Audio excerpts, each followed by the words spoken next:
Wah, salve saudara-saudari, sahabat Silimo Katolik yang terkasih. Salam jumpa bersama saya, Pater Benyamin Tanang, OFM, dalam edisi Renungan Harian Silimo Katolik, Jumat 13 Juni 2025, pada peringatan Santo Antonius dari Padua, Imam dan Pujangga Gereja. Mari kita mengawali hari ini dengan mendengar dan merenungkan firman Tuhan, sambil kita mempersembahkan intensi kita masing-masing.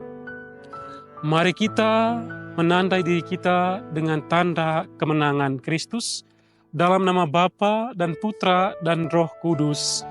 Amin. Rahmat Tuhan kita Yesus Kristus, cinta kasih Allah dalam persekutuan dengan Roh Kudus selalu beserta kita, sekarang dan selama-lamanya. Marilah kita berdoa. Allah Bapa yang Maha Kuasa, Santo Antonius Engkau berikan kepadamu sebagai pengkhotbah ulung dan penolong dalam berbagai keperluan. Semoga dengan bantuannya kami semakin mendalami ajaran Kristiani dan dalam segala kesusahan memperoleh bantuan-Mu. Dengan pengantaran Yesus Kristus Putra-Mu Tuhan kami, yang bersama dengan Dikau dalam persatuan Roh Kudus, hidup dan berkuasa Allah sepanjang segala masa. Amin. Sahabat Silimo Katolik yang terkasih, mari kita mendengar dan merenungkan firman Tuhan. Tuhan sertamu dan sertamu juga. Inilah Injil Yesus Kristus menurut Matius. Dimuliakanlah Tuhan. Dalam khotbah di bukit, Yesus berkata, "Kalian telah mendengar sabda, jangan berzina. Tetapi aku berkata kepadamu, barang siapa memandang seorang wanita dengan menginginkannya, dia sudah berbuat zina dalam hatinya. Maka jika matamu yang kanan menyesatkan dikau, cungkilah dan buanglah. Karena lebih baik bagimu satu anggota badanmu binasa daripada badanmu seutuhnya dicampakkan ke dalam neraka. Dan jika tangan kananmu menyesatkan dikau, penggalah dan buanglah, karena lebih baik bagimu satu anggota badanmu binasa, daripada dengan badanmu seutuhnya masuk neraka. Telah disabdakan juga, barang siapa menceraikan istrinya, harus membuat surat cerai kepadanya. Tetapi aku berkata kepadamu, barang siapa menceraikan istrinya, kecuali karena zina, dia membuat istrinya berzina. Dan barang siapa kawin dengan wanita yang diceraikan, dia pun berbuat zina." Demikianlah sabda Tuhan. Terpujilah Kristus. Sahabat Silimo Katolik yang terkasih, tema renungan kita pada peringatan Santo Antonius dari Padua ini, menjaga kemurnian hati dan pikiran. Dalam bacaan Injil kemarin, Kamis 12 Juni 2025, Yesus memberi pemahaman baru tentang hukum Taurat, terutama perintah yang kelima, yaitu jangan membunuh. Perbuatan membunuh mengakibatkan rusaknya hubungan di antara manusia dan hubungan manusia dengan Tuhan. Dalam bacaan Injil hari ini juga, Yesus masih berbicara tentang hukum Taurat, terutama tentang larangan berbuat zina, perintah Allah yang keenam. Arti perzinahan dalam Katekismus Gereja Katolik, artikel 2380.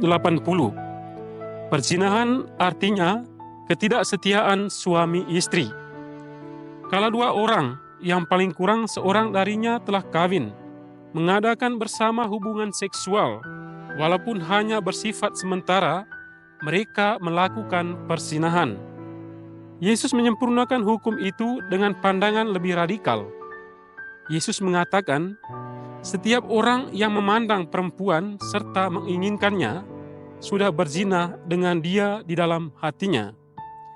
Perzinahan juga merupakan perbuatan yang merusak diri sendiri dan berdosa terhadap tubuhnya sendiri, yang seharusnya menjadi tempat kediaman Allah, tempat kediaman Roh Kudus. Setiap orang yang memandang perempuan serta menginginkannya sudah berzina di dalam hatinya. Ungkapan dari Yesus tersebut menuntut kita agar selalu berpikir dan menggunakan budi dengan baik. Kita perlu mengolah pikiran dan hati agar tidak mudah jatuh ke dalam dosa. seperti dosa, perzinahan, dan lain sebagainya. Oleh karena itu, bagi kita sangat penting untuk menjaga kemurnian hati dan pikiran kita. Bila kita mampu membedakan mana yang baik dan mana yang jahat, mana yang berguna dan tidak berguna bagi diri kita, dari segala keinginan yang timbul dari hati dan pikiran kita, tentunya kita tidak mudah jatuh ke dalam dosa. Menjaga hati dan pikiran agar tetap suci, agar tetap murni, merupakan suatu usaha untuk menghindari dosa. Semoga demikian. Amin. Sahabat Silimo Katolik yang terkasih, mari kita bersatu dalam doa penutup. Marilah kita berdoa. Allah Bapa Maha Baik, kami telah dikuatkan dengan santapan suci. Semoga berkat doa dan teladan Santo Antonius, kami tetap setia mengabdi Engkau dengan cinta kasih yang tak kenal lelah, mewartakan kasih kebaikan-Mu, sampai kami Kau persatukan dalam hidup abadi. Dengan pengantaran Kristus Tuhan kami. Amin. Sahabat Silimo Katolik yang terkasih, mari kita akhiri renungan ini dengan mohon berkat dari Tuhan. Tuhan sertamu dan sertamu juga. Semoga kita dan juga orang-orang yang kita doakan, segala aktivitas kita sepanjang hari ini dibimbing dan diberkati oleh Allah yang Maha Kuasa, Bapa dan Putra dan Roh Kudus. Amin. Sahabat Silimo Katolik yang terkasih, pergilah dalam damai sambil memuliakan Tuhan dengan hidupmu. Syukur kepada Allah.